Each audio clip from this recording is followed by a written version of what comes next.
Greetings, Guardians, and welcome to the Voice of the Vanguard. Today I have with me Sully from Sully Games. Say hello, Sully. Hello, everyone. And I'm your host, Kane, and today we're going to be talking about Root of Nightmares, the new raid that came out over the past weekend. We spent a lot of time in those roots. Yeah, what we did. Well, like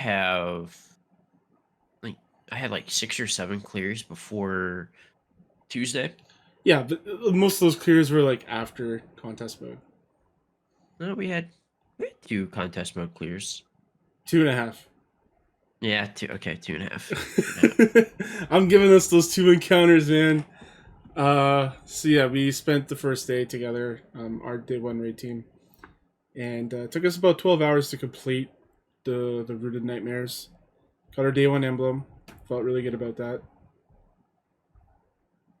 Our first contest mode completion as well in this clan, so it was very, very nice to finally get that. Even though it's not the toughest raid, but still contest mode regardless. Yeah. Yeah. Let's just get right into it, I guess. So when we go over this raid, we'll talk about the encounters, I guess, obviously, because it's the raid. But then we'll also talk about the controversies that came up around the raid as well. So if you want to go ahead and give your thoughts on the raid as a whole, go right ahead. I mean, it's still fun to run it. It's super easy. For me, it's like not a very stressful like Sherpa raid. So like you can definitely take more people in there that haven't run it, and you're probably gonna finish at a fairly good time. Um, but man, I just feel like there were just a lot of like designer like flaws by the devs, like, and we'll kind of get into that with like when we talk about like each encounter, but like I think there was just a lot of missed opportunities to like really make this like an even better raid. um I'm not really sure what they were like necessarily thinking with like some of the stuff that they did for it, but I don't know. At least it's fun. But it is, it's really easy, which is kind of sad. Yeah. So day one we went in. Uh, I still had like some trouble with the like combat difficulty, but that's just because I'm not as good as like half of our day one clan in terms of combat. Um, Yeah, well, I think we kind of like really hurt ourselves, like in a way, like because previously, like in contest mode, when we would go into these things, it was always the DPS check was the main issue.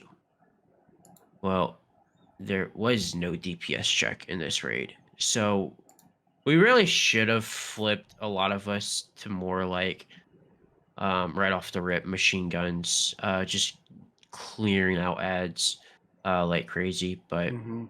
I think if we would have done that, like, I mean, because so the first completion on contest mode, it was around 12 hours. And then on Saturday, we did a kind of a Sherpa run, kind of in a way. The 2 people that joined us had a little bit of knowledge on what was going on in the raid, so it wasn't like they're completely lost. But that took That us wasn't about their eight. first clear. Like Huh? it was our first clear though for them. Yeah. Yeah. That took us 8.5 hours. Um, if we probably would have ran with the original 6, probably would have been easily under 8 hours. I think it would have been at least maybe four. Yeah, and then on Sunday when we kind of had the goof, we literally made it to third encounter while sherping 3 people, and we made it to third encounter. And I'm gonna say 2 hours. We were probably at it with 2.5. But some of that time was, explaining the encounters. We had a few people going bathroom breaks, after Yeah. each encounter or like before we'd start up or something like that. But like, yeah, it I think that's was. kind of the most damning thing about this this contest mode raid compared to the other ones was that we went through that raid in 2 hours, like 2.5 hours, 2 hours, and didn't realize that it was on contest mode. Yeah. I think that's the most damning thing you can say about a contest mode raid.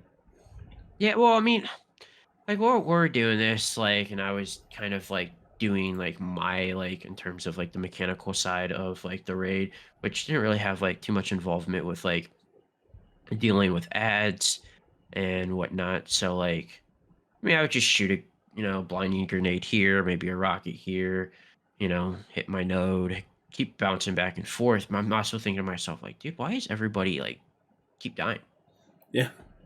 Like, I'm like the only person that kind of like made sense that kept dying was Chuck because of the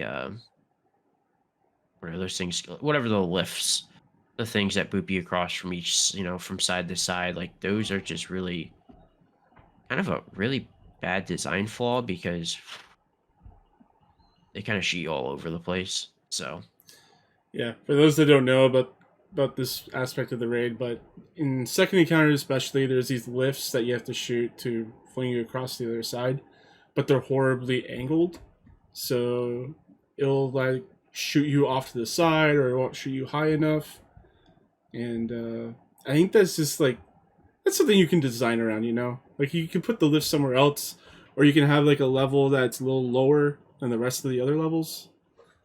Um, I don't know. I don't yeah, know. yeah. I don't know. I feel like that should have been. If they're like, obviously, you would figure they're testing it or like developing it. They should have seen that, and I think we've seen that in the past when they've had like sort of like mechanics like this, and it just doesn't normally like really work all that well. So I feel like there should have been a different design in terms of either making the sides closer to where it's more of a just an actual jump from your guardian instead of using the lift. Um, but nonetheless, it's in there, and we got to deal with it. Yeah. So that's the second encounter. First encounter, that was we didn't actually look up any guys or anything. We just went blind for every encounter, really. Um, First one was you had to connect the dots between nodes. That's kind of like the entire raid, basically.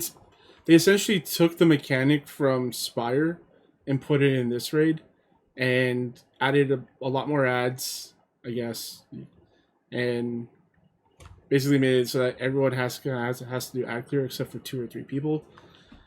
Um, except for the third encounter. Third encounter, you had to swap planets and then do DPS. And the DPS, as we mentioned before, the DPS checks are a joke.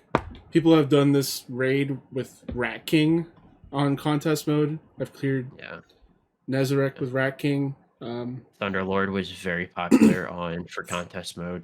Thunderlord was the strat for contest mode. Um, which, like, I had a Thunderlord prepared. I didn't think it was going to be that effective, though. Yeah, like to me, I think I had my Thunderlord on me. I had it more in terms of like, um, if there would have been like an encounter in terms of totems, like in King's Fall, just a bunch of ads, something to do like good ad clearing.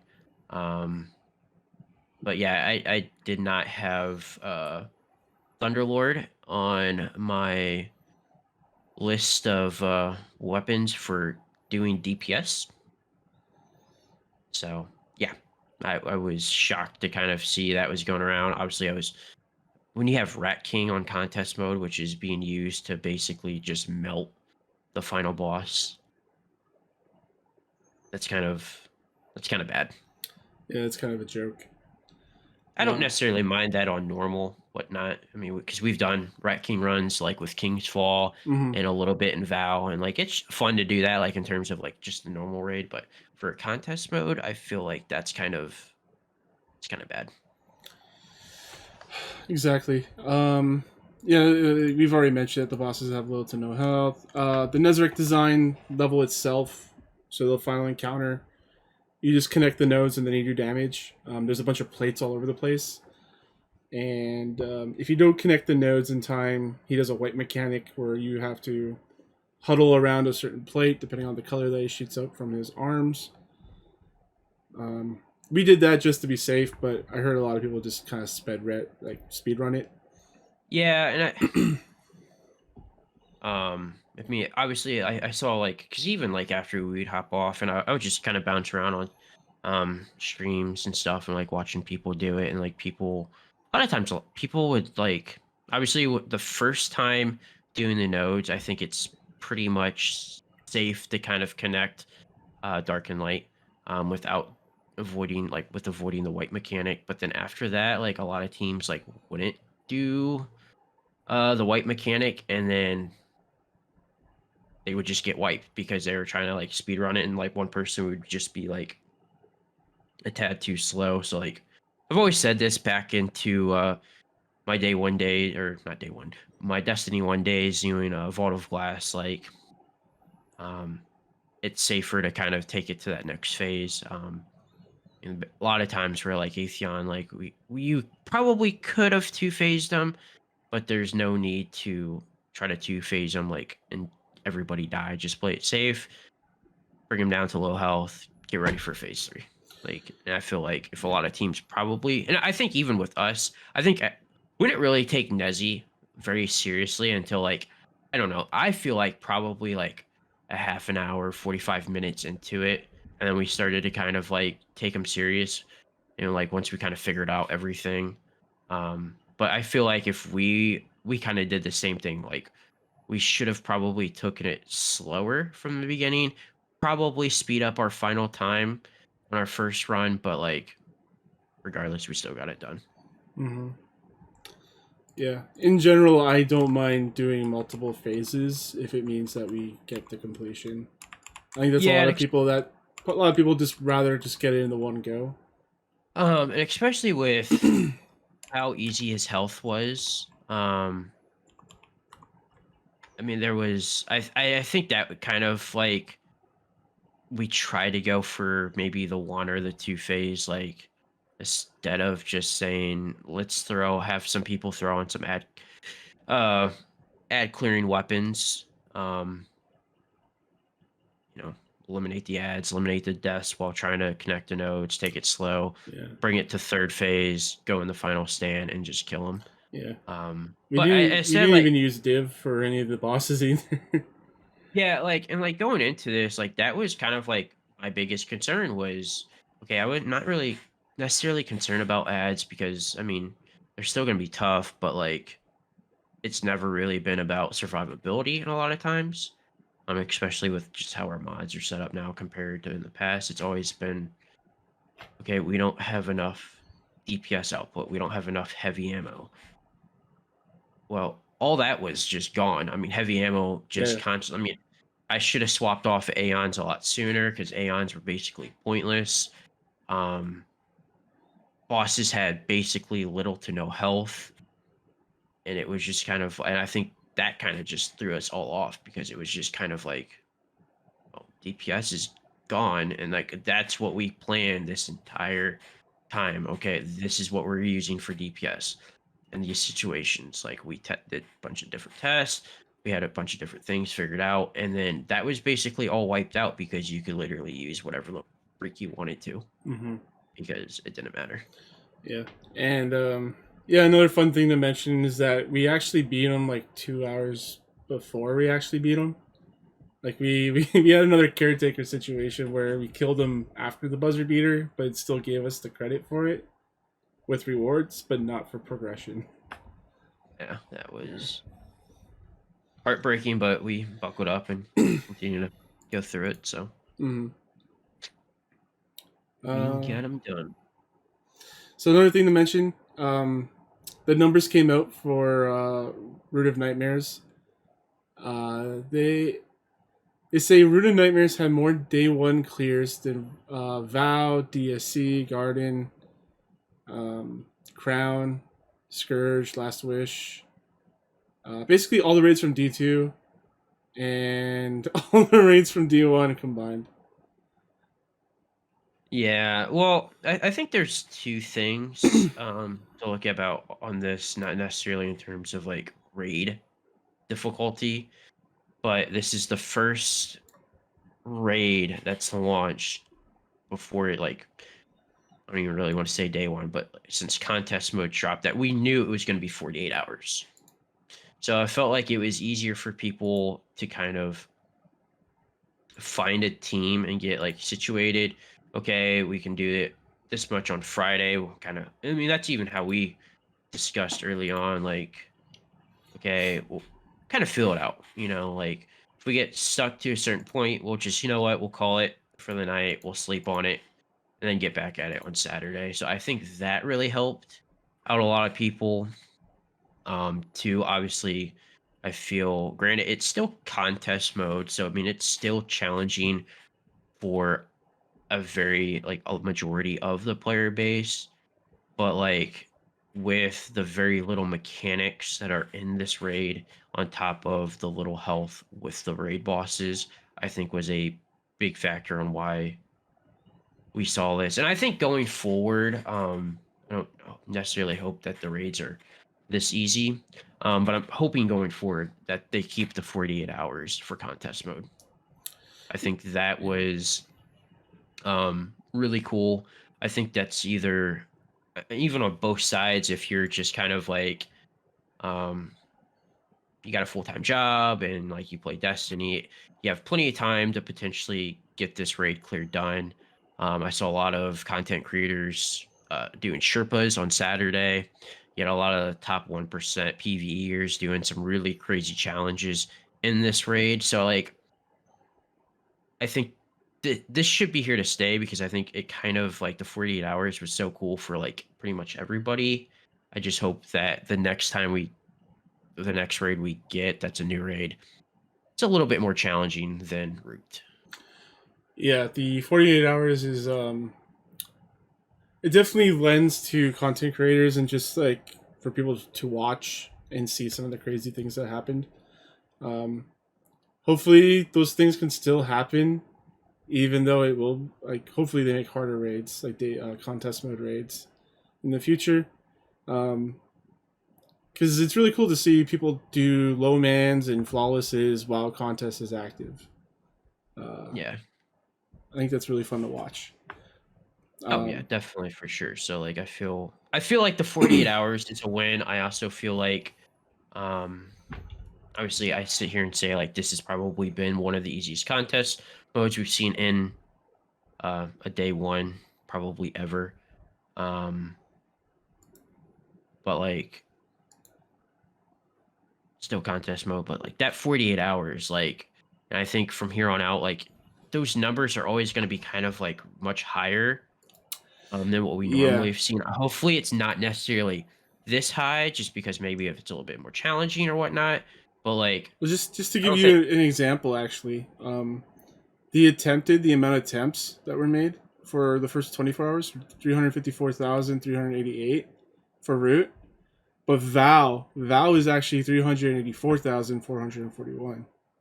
yeah, and to me, and I think Val to me is still, I think, looking at all the raids that have like released and like all of our day ones. I think to me, Val has been the most perfect raid to drop in terms of like for contest mode. I don't think it was like overly challenging. It had its moments. Like I don't necessarily think the team because we kind of you threw a team together really quick on for that day one. Like it was kind of like I wasn't even planning on doing that day one. You kind of pulled me into it. Yeah, Um Ninja pulled me into it. so like I don't think we necessarily were like prepared for it. We're like I think if we had this team, we go into that day one, I think we beat it. But anyways, but Valage it had the perfect amount of challenge. It wasn't overly, I think, difficult. I mean, it was no Last Wish. Spire, I think, was still a little bit more challenging than Val. And also Val, they didn't really announce that it was supposed to be 48 hours. The only reason it went to 48 hours because of all the The connection bugs, issues. connection And issues. Yeah. I think they either announced it late on Friday or it might have been early on Saturday. And I think we were just kind of either some of us had plans or we were just kind of like whatever. And we Yeah. just never went back into it on Saturday. Yeah. And then the 48 hours for root was 445,866 attempts with a completion of 197,000. So it went from a 25% success rate to a 44%. And I think the reason why that happened is because there was a lot of people doing Sherpas and, well, recoveries, I guess you can call them as well. Um, I just I think that's why that got inflated so high. Yeah, and I think just also like it is really nice to go and be like, okay, we get to this point. So say you had a team go and they get all the way to either third encounter or they get to Nezi, but it's 9 o'clock at night. They do a few attempts. Maybe you're tired or something, like you're able to just kind of like, okay, we got a checkpoint. We'll just come back to it tomorrow. And I feel like that's why you see the percentage. Hmm. Like I'm all for, like, I feel like everybody that is, I guess, at power should still have the opportunity to at least complete this raid. And I think time has always been a big issue because, like, there's a lot of people that can't take time off for work on a Friday. So, like, they're already behind, say, like, what, 6 hours they lost. So now they have to do the raid in 18 hours on top of already working, a shift. So the 48 hours, big one for me. I'm hoping that that's something that sticks. I'm just hoping that we see a more, I guess, mechanical raid, a little bit more challenging than what they just dumped on us. Yeah, my big issue was just the amount of people you need to put on ad clear, and the fact that like if you try to get more people to help you with the mechanics of the raid, it actually slows it down.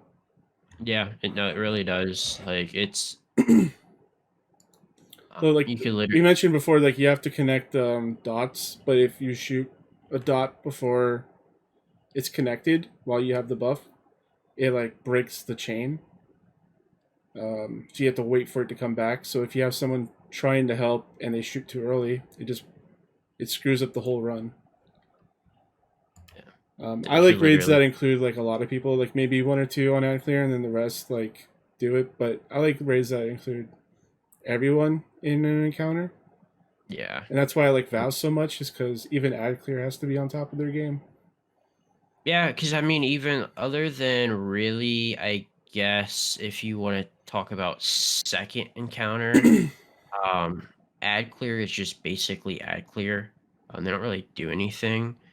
Obviously, third encounter is basically everybody doing ad clear mixed in with like a few like um, just matching symbols, and it's pretty chaotic with then other random stuff thrown into it.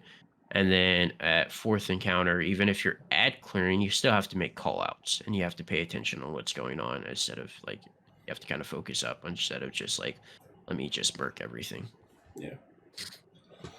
Um, Yeah. I think that's gonna be it for the raid talk. Unless you have anything you want to say. Here, let me pull up the thing. Did we want to talk about some of this, or is this what we're going to next that you're Um, on? Or wait, are you wait. just okay? Yeah, I You're deleted deleting some that. of this stuff. I just deleted that one thing. That's it. Okay. Well, I But didn't know if we really we've already talked wanted about a lot of this. Oh, the one the thing, rumor. yeah, the rumor. I don't know how true this rumor is. I don't think it's true per se because they had to plan this as a raid. There's no way they would have planned this as a dungeon. And that's the rumor. People thought that this was planned as a dungeon initially, um, because before the final shape was a thing, Lightfall was a thing. It was going to be the final, and people assumed that there was going to be a dungeon with a raid, and so they made this the raid. Um, but it just seems like with their plans, like they always drop a raid with every expansion. So there's no way Yeah. they could have planned this as a dungeon like a year or two ago, and then go, oh wait, no, let's make this a raid now. Like, I don't know. It seems so wild to me. Yeah, I mean that third encounter definitely is like a little bit different It's compared vastly to like different compared to everything else because there is no nodes to connect. It's so just, like yeah. and if you kind of go based off the last few raids that have dropped, like there's always either it's the same mechanic, but like they kind of build upon it, where this is like not even like really close to what's going on in the raid. So like I can maybe see that. I'm also kind of with you. I don't mean it's just a rumor, so like not gonna really just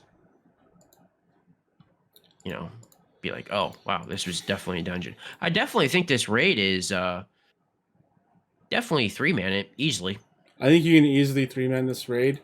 Um, Uh, just because you really only need two people for the nodes, and then one person for Nezarek. Yeah, Nezarek final boss is the only time where you need 3 people doing a mechanic. Every other time you could have 2 people doing something. Technically, the first encounter one, second and third encounter, you could literally have 2 people doing something. Everybody else ad clearing.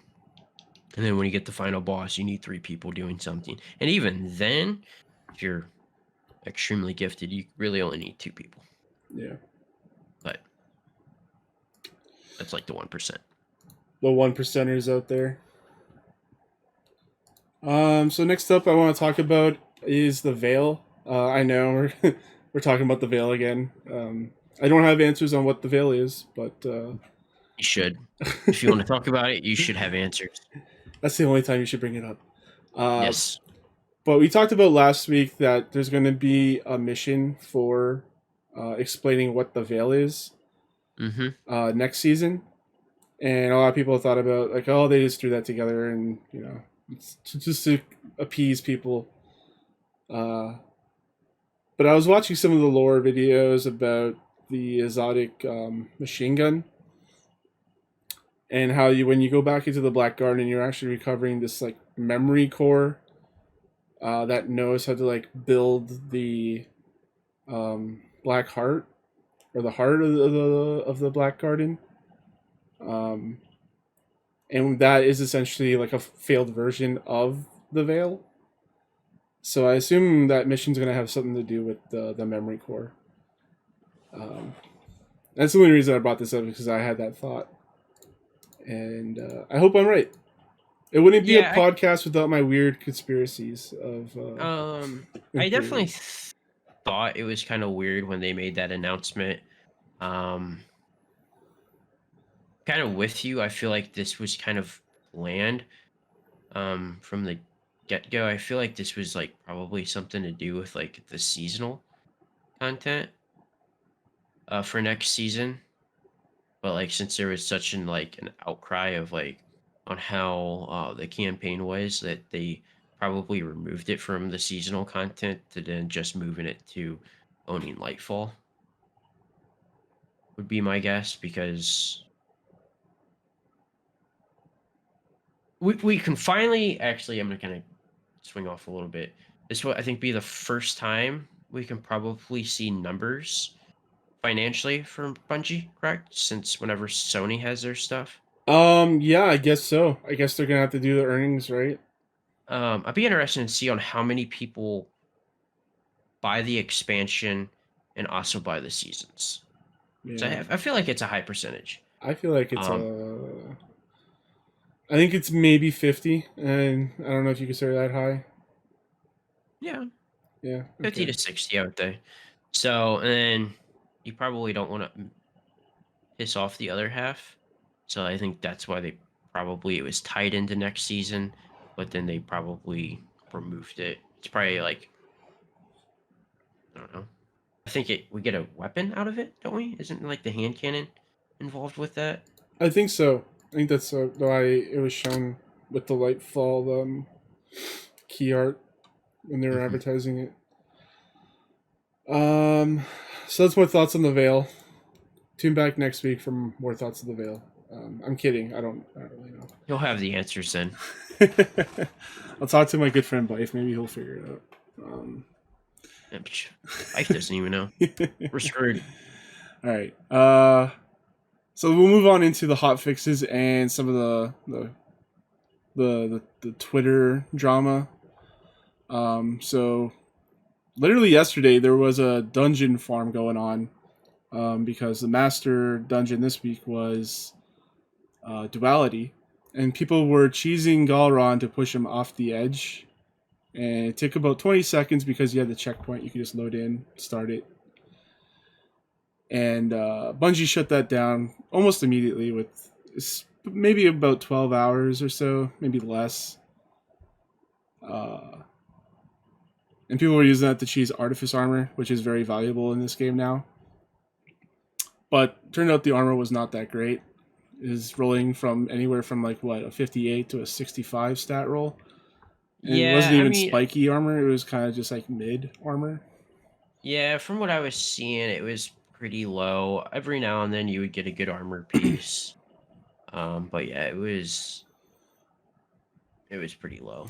So what were your thoughts on the this happening and then them shutting it down pretty damn fast and then having Twitter cry about it? I've always kind of said this in the past with Bungie, and I think sometimes they're really bad at reading the room. Um, just let it go. Like this wasn't. I don't. In my opinion, this wasn't game breaking. Like, and Mm-hmm. especially like, it wasn't like you were getting like 70 something stat armor to Yeah. drop every single time. Like it was pretty low stat armor. Occasionally you get pretty decent rolls, but nothing crazy. Just let it go. Fix it once it's out of the rotation. You take your W.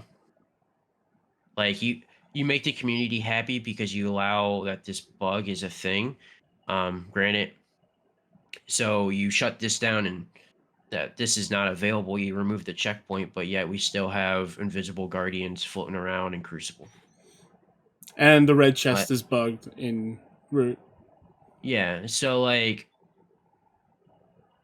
just they should have just allowed this. I mean, especially that if we want to consider Lightfall as feels like a very introduction to new lights to get new lights and returning old players back into the mix of Destiny 2 to hopefully to have a crazy expansion with Final Shape. Like, I mean, I would have been perfect for new people. Like, Yeah. an easy, Artifice armor. Granted, maybe it's not the highest stat roll, but like, or granted, if you got a 62, it's technically a 65. Mm-hmm. Yeah, that's true. So like, I don't know, just take the W. People were super excited. Well, not really. I wouldn't say super excited about it, but like, people were like kind of hyped about it on like, Twitter. Like, I saw a lot of people talking about it. Like, they were gonna do it. They're gonna hop on with some buddies, and then yeah, Bungie's like, no, we're gonna remove your fun, but go ahead and play Crucible or something else and have invisible guns and have invisible other players that we've Yeah. had since like day 2 of Lightfall. Yeah. Which I'm not saying, I'm sure like that's a really hard fix. I'm not expecting them in the moment that happened that they should have had a hot fix, but we have all these other bugs going against us. We finally have a bug that's for us that we can use to our advantage, and it's shut down. Yeah. I was pretty neutral on it, like, just let it go, but also it's not the greatest armor. Like, there's better armor in that dungeon that you could grind if you really wanted to. Yeah, no, definitely. And that's where like, because it wasn't great armor, like I don't see an issue for it. It Exactly. wasn't like, so just let it go. Now, if it would have been 70 plus armor and it took you 20 seconds to do, okay, maybe yes, maybe that needed to be addressed and shut down. But like, because it was such low armor, just allow it to go. Like, they're on Twitter, you know, they're seeing like they follow a lot of different like Destiny players. Like they see like this is something that they're planning on doing that night or the weekend. Just let them have it until it's out of the rotation. Yeah. It wouldn't have lasted that long. It would have been like, what, 4 days, something like that. Yeah. Yeah. Yeah. And then you could disable the checkpoint for when it comes around after what, 3 or 4 more dungeons. Yeah, you could have literally on today on TWAB, they could have said, just enjoy it now. But Because we they've will be done that in the looking. past. Like they've done. Yeah, This is yeah, something that we're gonna look into, but enjoy this right now. yeah. Like I don't understand. So Yeah. I don't know. It's just my opinion. So yeah, we've talked about Invisible Guardians. That should be fixed now since the hot fix went live. Yes, sir. And only one other thing from the TWAB, changes to Guardian ranks and accommodations. So they said that they're not done making changes to the Guardian ranks accommodations. They're updating it with more info. For example, moving the Lost Sector objectives to higher Guardian ranks, so fewer players are stuck at rank 6. This is also comes out hot on the heels of making accommodations fewer. The required accommodations needed to rank up. Um, their highest their highest rank was 6,000, which that's quite a bit. But I Yeah, thought this was something that you were going to eventually like get to throughout the season, and not something to just fast track to. Because I think the requirements they have now, like I'm already there, like, or I'm pretty damn yeah, close to being there. Um, I went on Twitter and I made a elitist tweet about it, saying how like these changes weren't needed to be made. Um, yeah, I don't know. I feel like a lot of people are just asking for loot and don't want to do the work to get it, or asking for titles and don't want to do the work to get it. yeah, and especially Guardian ranks that resets like every season. Like I don't know. Like I just feel like just do the thing now. I mean, I definitely probably think like the accommodations itself. I think they need to be like completely reworked. I think they're kind of pointless to begin with. In this game, um, I don't necessarily mind the Guardian ranks to have like, okay, you've done all these activities. Like this is what's making you a really good Guardian. Um, I Yeah. don't know In why you're general, necessarily. honestly, they shouldn't even be in the Guardian ranks because the Guardian ranks is supposed to show off like how good you are Yeah, and your skill level. The accommodations are just supposed to be like a fun thing to add at the end. Like they could have tied anything else to that, but not Guardian ranks. yeah, agreed. And like to me, like I also kind of feel like, um, I don't know why you're moving uh lost sectors to like, I don't know, to whatever the next maybe level 7 or level 8. Yeah. Like because it was what, 5 lost sectors? It was one do it flawless, I think, flawless Y- legend, and then 5 Yeah, lost sectors, I think. yeah. Um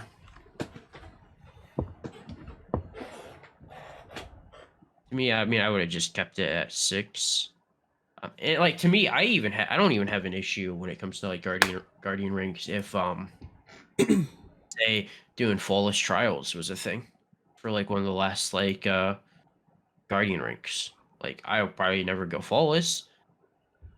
I have no issue that being a thing in like guardian ranks. I mean, that's like showing you like,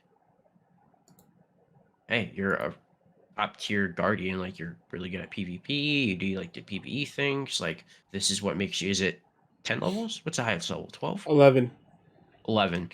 I mean, if that was tied to tier 11, and like that's what made tier 11 unlocked, I have no problem for it. Like, and I would probably never get it because one, I never go into trials. Really, still wouldn't go into trials to get tier 11. But like, I don't know, just moving lost sectors. Like, don't get me wrong. Like, lost sectors like harder than a raid right now. But like, still, like, That's another thing. I don't think we mentioned it, but like after the contest mode was off, that was such an easy raid to run through. oh yeah. I mean, I'm seeing people get it under 30 minutes. That's a lot of your speed runners. I mean, we'll be consistently once we have everybody up to speed. with everything like easily, always, constantly under an hour. Like, and I feel like when I say that, like we have a pretty good clan of PvE players, but we're not amazing. Like it's just that easy of a raid, like with no mechanics whatsoever in that raid. It just you can fly through that thing. Have two people do their stuff. Everybody just make sure that they clear out all the ads so that they don't have anything shooting at them. Good to go. All right. So let's move on into questions. We're gonna answer this question from Justin that was a few weeks ago. I have one in mind. This was I think I've mentioned this in the past that I would want this to be super, but this might be more fitting for an exotic. But basically, an exotic machine gun that puts up like a barricade and you can move with the gun. So basically, like a shield that people can hide behind. Um, so it kind of combines the effects of Excalibur with a machine gun, like oh, what's the one from Guardian Games? I can't remember. Hair apparent, Heir Apparent. How do you remember that? because it was a good exotic. It was a very good exotic, yes. That actually might be meta now since machine guns are insane. But do you have any exotic ideas at all? Not really, to No. be honest. Yeah, like I kind of asked me this on the fly, and I'm just kind of still thinking.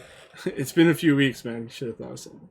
Well, it's a Justin question, so I just kind of let that go. I mean, I don't know, just something fun, dude. Like something good. Give me like a good DPS. Give me a 3 round burst LFR that's like god tier. Okay. Okay, sure. Does it fire slow and does bigger hits? I don't know. Yeah, something with like I don't know. Also leads like kind of like a. Do you remember? Did you ever? What is it called? Now I can't remember what the heck this rocket launcher was called. Um, it's Gallahorn. from not Gallahorn. It was from Destiny 1. Oh, Had the what is it? Is it a solar one? yeah, left like the solar It like after had the explosion. hellfire, right? Is it the one you're thinking of? Yeah, I think they eventually changed it to Hellfire. It used to be just like kind of like a solar grenade. Then they eventually swapped it to where it was like on the ground instead of just chilling in the air. That is gonna drive me crazy. It was horrible. It was like napalm or something. Once I see it, I'm gonna be like, oh Dragon's yeah, breath. Dragon's Breath, yes sir. Yeah, Um, I actually used that gun. I kind of liked it. well, it was horrible when it first came out. I think it was Well, yeah, I okay. came to it like way after the fact, so I think it was okay towards the end, but like that would be kind of cool, like with an LFR, like maybe like leaving like kind of like a little solar like trail. trail type thing for a few seconds. I don't know. That's pretty cool. All right. Then we also have a question from Wilson here. He said he asks a few questions. We're just gonna take I think 2 or 3. He asks us if this expansion was meant to be a filler before final shape. What are some things that we would want to see happen between now and then? I'll go first. I would like to see them explain what the veil is. Yeah, I mean, I think we've kind of touched on this a little bit um, in previous episodes. Uh, I just want good seasonal story content. Like they don't have to be like great, but like just as something to set up final shape. Um, have fun missions. Like I feel like all of the missions that have dropped for like a lot of the exotics have all been really good. I mean the exotic mission for the glaive, pain in the butt, but like that's kind of a fun mission though. Yeah, that's something we did last night Yeah, on we did a legendary. Legendary. That was I didn't realize how painful that was going to be. Yeah, that was pretty bad. but we did it. But on normal, that's kind of a cool mission. Yeah. So Uh, I don't know what he means by this, but I'll let you take this. will another settlement not need our help? So I'm assuming he's kind of speaking about like Neomuna, which we had no clue even existed. Well, there Um, has to be another destination, right, for Final Shape. And there's all those rumors about Titan coming back. so I'm assuming he's like kind of like talking about like the Neomuna people who aren't like technically connected to like the light and the guardians helping them. I'm That's how I'm kind of taking this. Like, so I don't know, like in terms of like I guess if we find somebody else out there. What if we That's how wake I up? What if we wake up the Neomuna people, and then that's the break between Xbox One and Xbox Series X, PlayStation 3 and PlayStation 4 and PlayStation 5. It'd be nice. Be all right with that. It's like, hey guys, we got rid of the last gen, so now we can actually have people in this city. Yeah. Probably not, but be nice. they're gonna be forever in their cryopods. Um, all right, and his last question, pretty good one, is why do we keep coming back to Destiny? Um, I'll let you go first on this one because I feel like you have a better thought out answer than me. So I mean, because going back on like some Wilson's, like he went back and listened to some of our other podcasts, and he kind of mentioned like obviously the story was kind of story in Destiny 2 or just Destiny in general, other than like a few expansions, which Queen Forsaken, um, uh, King's Fall, or the Taking King, not King's Fall. That was King's Fall was raid. Y- Name me a better game that feels as good as Destiny 2. That's a loot shooter. You're not going to find one. Um, the game definitely has its flaws. Um, if you look right now, I mean, name me a game that maybe isn't like necessarily a complete competitive game. You can probably still say Valorant and Counter Strike probably have flaws, but like overall, pretty well perfect game for like what they offer. Um, Destiny just offers the most. I mean, you have PvE, you have PvP, even though it's in a bad state. Um, Yeah, Definitely, there's nothing like PvP in Destiny, like as Destiny PvP. Like you're not gonna yeah. find Like, anything like that. so, I mean, just the gameplay. I think the ability to like help out other people, either complete the first raid. I mean, what we did, route on Tuesday with Cowboy.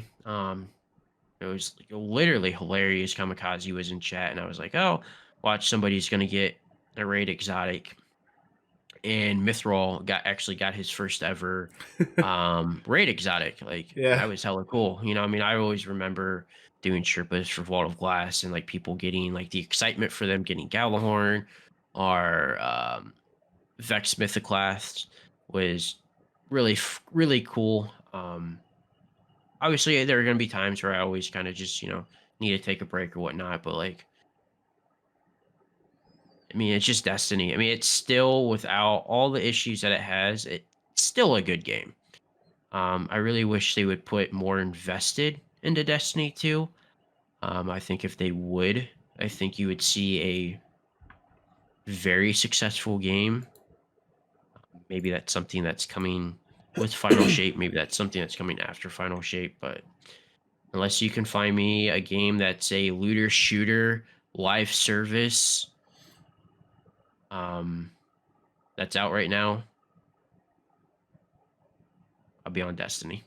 Like, hmm because there just isn't another game like it. So Yeah, for me, so like I never went back to Destiny 1 after playing the campaign until way, way, way later, like 3 years ago later. But the reason I came back to Destiny 2 is just because it felt so much better than the first game. Like just mechanically, like the movement, speed, everything felt better to me. So that's why I kept with Mhm. it. And it was a game that I could play with my friends, just while shooting the shit. That's why I played Gotham Knights with a friend of mine because he's really into DC. It's a decent game, but rather just hang out with him. After him and my dad stopped, I just want like I got invested, started to get invested into the story, the lore. Really got into all that. And then while I was getting into that, finally came around to you guys, Sully and Mike.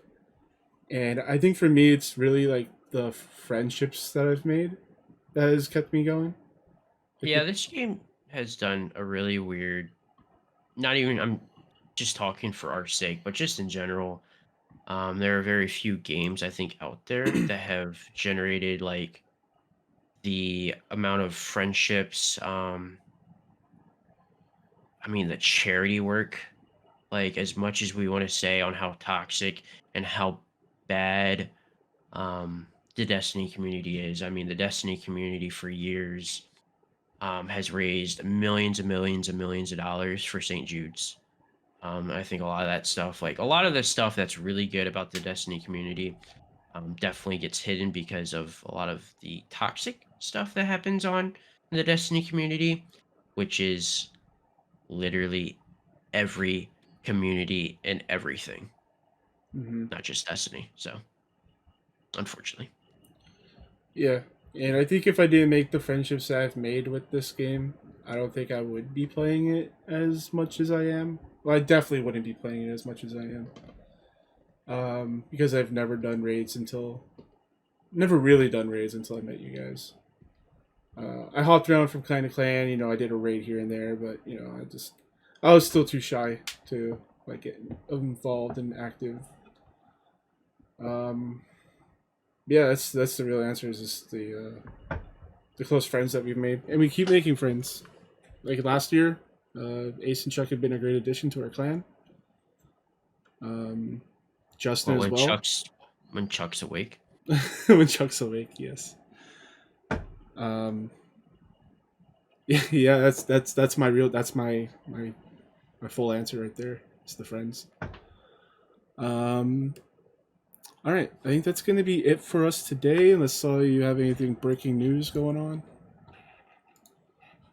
I guess not necessarily breaking, but since Ace you're in chat, you still down for 3-man on Sunday?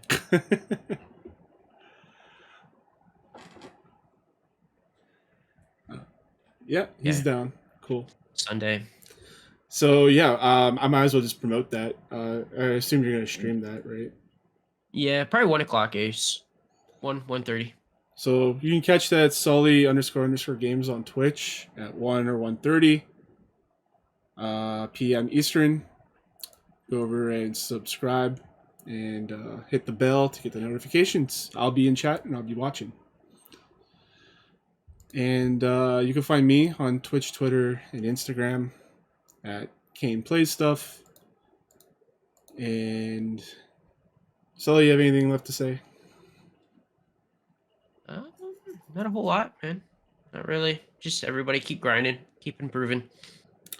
Get ready for the next day one. All right, and until then, Guardians, eyes down.